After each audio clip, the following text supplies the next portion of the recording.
Hello guys, welcome to new blog. कसे आहेत? बरे आहेत ना? बरे असायलाच पाहिजेत. आणि जसा मी माझ्या पप्पांच्या हेल्थबद्दल व्हिडिओ टाकला, म्हणजे बायपास सर्जरी झाली आणि सर्वांचे एवढे कॉल आले त्याच दिवशी, पप्पांची तब्येत बरी आहे ना? आता कसं वाटतंय पप्पांना? बरं वाटतंय ना? तर हो, पप्पा आता एकदम मस्त आहे आणि त्यांची तब्येत आता खूप चांगली आहे. आता चला तर मग आता व्हिडिओ मी स्टार्ट करते तिथूनच. आत्ता आम्ही चाललो आहे हॉस्पिटलला पप्पांचं रुटीन चेकअपला. आपण आज ब्लॉग काढणार आहे. आता हॉस्पिटलला जाऊ. घरी जाऊ. काय पाहिजे? हॉस्पिटलमध्ये जाऊ. आम्ही हॉस्पिटलला पोचलो आहे आणि बघू बरं डॉक्टर काय म्हणतायत. मध्ये मोबाईल अलाउड नसेल तर मी जास्ती रेकॉर्ड नाही करणार. हॉस्पिटलमध्ये डॉक्टर बोटले पप्पा फिट अँड फाईन आहे, तर घरी जाऊन मस्त पप्पांचा व्हिडिओ रेकॉर्ड करू. आता मी पप्पांसोबत आहे, तर पप्पांना विचारू कसं वाटतंय आता. काय काय वाटतं तुम्हाला? आपण ऑपरेशन केलं म्हणून. आता ओपन सर्जरी झाल्यामुळे म्हणजे पूर्णतः चांगलं वाटतंय.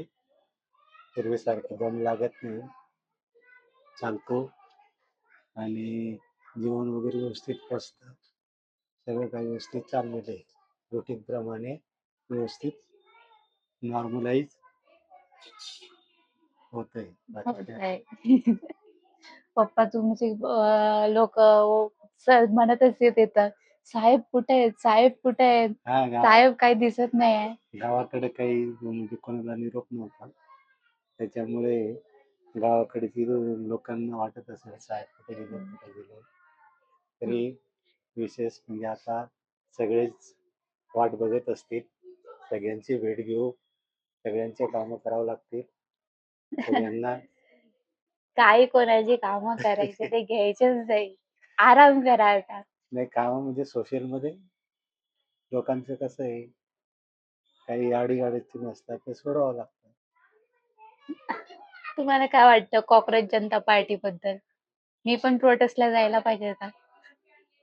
नाही, कॉक्रोच जनता पार्टी म्हणण्यापेक्षा जनतेचा आवाज सुरू झालेले आणि जनतेमधली भीती भय हा पूर्णतः आता निघालेले आहे आणि जनता आता प्रश्न विचारू लागली. प्रश्नाच्या माध्यमातून निवडून आलेल्या लोकप्रतिनिधींना उत्तरदायित्व होण्याची वेळ आलेली आहे. आता आता जनतेचे प्रश्न लोकप्रतिनिधी म्हणून त्यांनी संसदेत मांडावे आणि विधानसभेत आवाज उठवून जनतेचे प्रश्न सोडवावा. तर कॉक्रोच जनता पार्टीच्या याच्याने सर्वसामान्य जनता ही रस्त्यावर आलेली. आणि तुम्हाला काय वाटतं कॉक्रोच जनता पार्टीला काय सांगणार तुम्ही? जेनझी लहान म्हणजे जेनझी मुलांना काय सांगणार तुम्ही? आजची जेनजी विशेषतः जागृत झाली आणि जेनजीच्या माध्यमातून सरकारला प्रश्न विचारू लागले. हेच या देशाचे भविष्य आहे आणि या भविष्याला कॉक्रोच जनता पार्टीच्या माध्यमातून आणि विविध पक्षाच्या नेत्यांच्या माध्यमातून ती आज विरोधी पक्षाच्या नेत्याच्या माध्यमातून आज रस्त्यावर आलेली आहे आणि सरकारला जाब विचारू लागली. जाब विचारणं हा प्रत्येक सुजाण नागरिकाचे कर्तव्य आहे. आणि तुम्ही बाकीचं काही टेन्शन नका घेऊ, तुम्ही रिलॅक्स करा. आता आराम चालू आहे सध्या.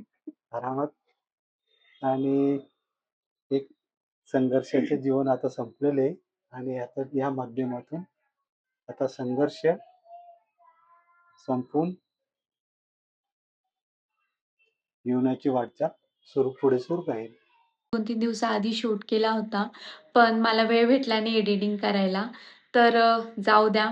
पण फायनली धर्मेंद्र प्रधाननी रिझाइन केलं आणि एवढी मेहनत वाया गेली नाही आणि आता पण लोकांना कळेल, की तुम्ही जर काम करत नसाल, तर तुम्ही त्या जागेवरती बसू शकत नाही. ती कोणत्या पण पार्टीचं असो. माझं तर असं म्हणणं आहे, की कोणत्या पण पार्टीतले लोकं असो, फक्त तुम्ही काम करा, आम्ही सपोर्ट करू. पण जर तुम्ही काम करत नसेल, तर हे आमच्याकडनं सपोर्ट तुमच्या मागे डोळ्याला पट्टी लावून सपोर्ट करणं ही अपेक्षा करू नका. प्लीज जे पण येतील ना एज्युकेशन मिनिस्टर येतील, तर त्यांनी प्लीज चांगलं करावं आणि मी तर खूप खुश आहे. वाह! कारण की बेरोजगार राहून वैताग आलाय. किती दिवस बेरोजगार राहायचं. चला तर मग नाही शेवट होतो तो चांगलाच होतो आणि इथंच माझा ब्लॉग संपवते आणि तुम्ही जर माझ्या चॅनलवरती नवीन असाल तर सबस्क्राईब करायला विसरू नका आणि पप्पा माझे आदिवासी संघर्ष समितीचे अध्यक्ष आहेत. तर म्हणून त्यांचं पॉलिटिकल पॉलिटिकल बॅकग्राऊंड म्हणण्यापेक्षा समाजसेवा त्यांची जास्ती आहे. तर म्हणून मग मी त्यांना तो प्रश्न विचारला आणि पप्पांना असं होतंय, की मी काय-काय करू? मला खूप कामं बाकी आहेत, असं होतंय. पण आता पप्पांची रेस्टची गरज आहे आणि थँक सो मच. तुम्ही एवढी काळजी करताय माझ्या पप्पांची आणि चला तर मग बाय. पुन्हा भेटू नेक्स्ट ब्लॉगमध्ये आणि माझं ब्लॉगला तुम्ही अजून सांगते, नवीन आला असाल तर सबस्क्राईब करायला विसरू नका. बाय.